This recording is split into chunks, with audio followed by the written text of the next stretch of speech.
Michelle Alves has dedicated her entire career to advocating for others, fighting for their rights.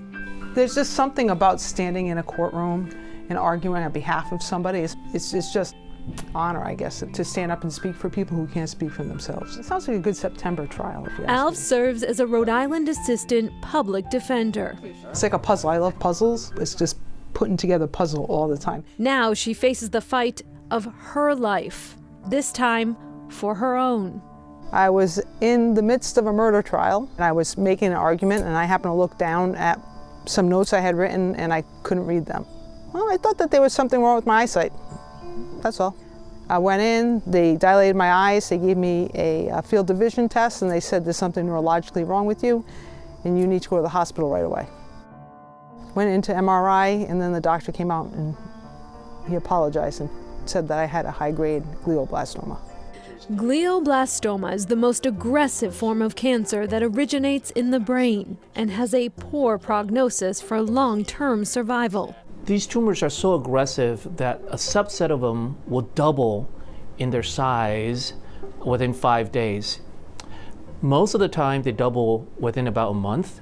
Dr. Clark Chen, a neurosurgeon with Brown University Health, explains because glioblastoma is so aggressive, immediate surgery to remove as much of the tumor as possible is critical for a patient's survival.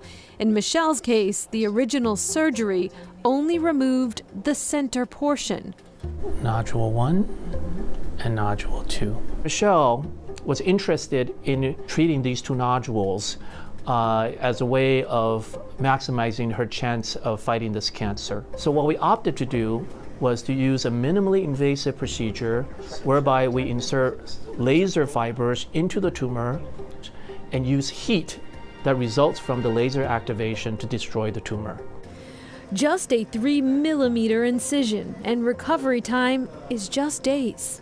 The laser treatment is actually done in a MRI, where the MRI is transformed into a giant thermometer so that we can measure the temperature of every millimeter of the brain in real time. And by doing so, we could see how far the heat's propagating, and we could stop the heating at the junction between the tumor and the normal brain. It's crucial to insert the laser fiber into the center of that tumor. If you're off a little bit, what happens is the heat could propagate into the normal brain. Each millimeter of deviation risks damaging critical pathways. To precisely place the fibers, Dr. Chen used robotic assistance. Brown University Health is one of the few centers using this robot for brain tumor treatment. Chen was able to destroy Michelle's remaining tumor using this technique, leading us to wonder why wasn't it used for the original surgery. When the heat's applied to a tissue, it expands. And if you were to use the laser to treat a large tumor, the swelling can cause pressure on the brain in a way that could lead to significant injury. Yeah, right here. In many ways, the surgery was just the beginning of Michelle's journey. Her life changed overnight, and the side effects have continued to emerge just as suddenly. Just a couple of days ago, I just woke up, walked the dog, and the next thing I know, I couldn't walk. It shook me. Still walking in gratitude for the silver linings.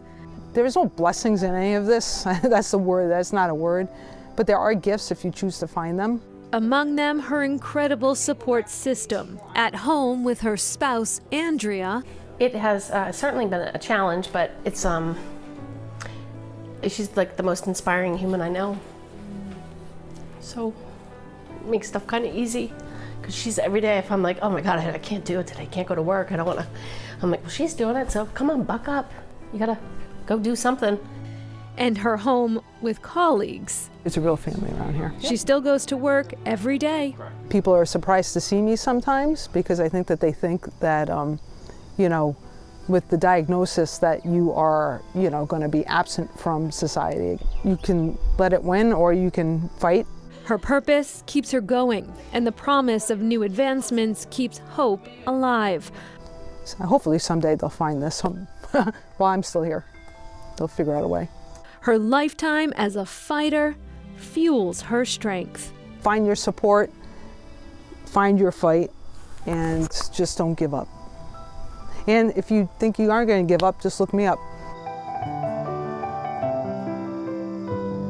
It's an incredible story, and we do want to point out that our crew was not present for Michelle's MRI treatment. Yes, the footage you saw was from another patient who had the same procedure. We want to give them a huge, huge, huge thank you for letting us in to help us tell this very important story. It's a remarkable story as well. Still ahead, the hospital at home.